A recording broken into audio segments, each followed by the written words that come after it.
SDMC ಅಧ್ಯಕ್ಷರೇ ಹಾಗೂ ನನ್ನ ಎಲ್ಲ ವೃತ್ತಿ ಬಾಂಧವರೇ, ವಿದ್ಯಾರ್ಥಿ ಮಿತ್ರರೇ ಹಾಗೂ ಗ್ರಾಮ ಪಂಚಾಯತಿ ಸದಸ್ಯರು, ನಮ್ಮೆಲ್ಲರ ಸಹಕಾರದಿಂದ ನಮ್ಮ ಮಗು ಈ ದಿನ 91% ಮಾಡಿದಾಳ ಅಂತೇಳಿ ನಿಜವಾಗ್ಲೂ ನಮಗೆ ಹೆಮ್ಮೆ ಅನಿಸ್ತದೆ.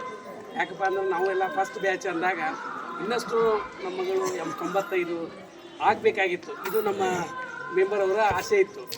ನಿಜವಾಗ್ಲೂ ನಮ್ಮ ಶ್ರಮ ಪಟ್ಟಿದ್ದಕ್ಕೆ ನಮ್ಮ ಮಗಳು ಸಾಕಷ್ಟು ಪ್ರಯತ್ನ ಪಟ್ಟು ನಾವು ಎಲ್ಲರೂ ಹಗಲಿರೋಳು ದುಡಿದು, ಒಬ್ಬರು ಅವರು ಇವರು ಅನ್ನಲಾರ್ದ ಎಲ್ಲರೂ ದುಡಿದು ರಾತ್ರಿ 8 ಆದರೂ 9 ಆದ್ರೂ ಮಕ್ಕಳ ಮನೆಗೆ ಬಂದು ನೀವೇನು ಮಾಡ್ತಾ ಇದ್ದೀರಿ. ಅಷ್ಟೇ ಅಲ್ಲ, ಇಲಾಖೆ ಅಧಿಕಾರಿಗಳು ಸಹ ಈ ಅಮ್ಮನ್ನ ಇವರ ತಾಯಿಯವ್ರನ್ನ ಮಾತಾಡಿಸಿದ್ರು.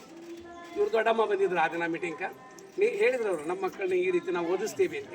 ಅದಕ್ಕೆ ನನ್ನ ಆಸೆ ಬರ್ತಕ್ಕಂಥ ಏನು 8 ಮಕ್ಕಳಾಗಿದ್ದಾವಲ್ಲ, ಇದು ಒಂದನೇ ಬ್ಯಾಚು. 2ನೇ ಬ್ಯಾಚ್ ಒಳಗೆ ಅವು 8 ಮಕ್ಕಳನ್ನು ನಾವು ಏನಾದರೂ ಮಾಡಿ ಶ್ರಮವಹಿಸಿ ನಮ್ಮೆಲ್ಲ ಶಿಕ್ಷಕರು ಆ 8 ಮಕ್ಕಳನ್ನು ಪಾಸ್ ಮಾಡಿಸಿ ನಮ್ಮೂರಿಗೆ ಒಂದು ಹೊಸ ಕೀರ್ತಿಯನ್ನು ತರಲಿಕ್ಕೆ ತಮ್ಮೆಲ್ಲರ ಸಹಕಾರ ದೊಡ್ಡದು. ನಿಜವಾಗಲೂ ತಾವು ನಾ ಕರೆದ ಕೂಡಲೇ ಬಂದಿದ್ದಿರಲ್ಲ, ಅದು ಮುಖ್ಯ. ಯಾವುದೇ ಒಂದು ಶಾಲೆ ಕೆಲಸಕ್ಕೆ ನೀವು ಯಾವುದು ನನ್ನನ್ನು ಪದೇ ಪದೇ ಕರೀತಾರ ಅಂತಿಲ್ಲ, ಯಾವುದೇ ಒಂದು ವಿಚಾರಗಳನ್ನ ಕರೆದ ತಕ್ಷಣವೇ ಬಂದು ನನ್ನ ಜೊತೆ ಸಹಕಾರ ನೀಡಿದರೆ ಅದಕ್ಕೆ ನನಗೆ ಇನ್ನೂ ತೃಪ್ತಿ ಆಗಿಲ್ಲ. ಆ 8 ಮಕ್ಕಳು ಆಗುತ್ತಾನೂ ನನಗೆ ತೃಪ್ತಿ ಆಗುತ್ತೆ ಅನ್ನುವಂಥ ಭಾವನೆಯನ್ನು ಹೊಂದಿ ಎಲ್ಲ ಮಕ್ಕಳನ್ನು ಮುಂದಿನ ದಿನ 10% ಮಾಡಿಸ್ಲಿಕ್ಕೆ ಆ ದೇವ್ರು ನಮಗೆ ಆಶೀರ್ವಾದ ಮಾಡಲಿ ಅಂತ ಹೇಳ್ತಾ ನನ್ನ 2 ಮಾತುಗಳನ್ನು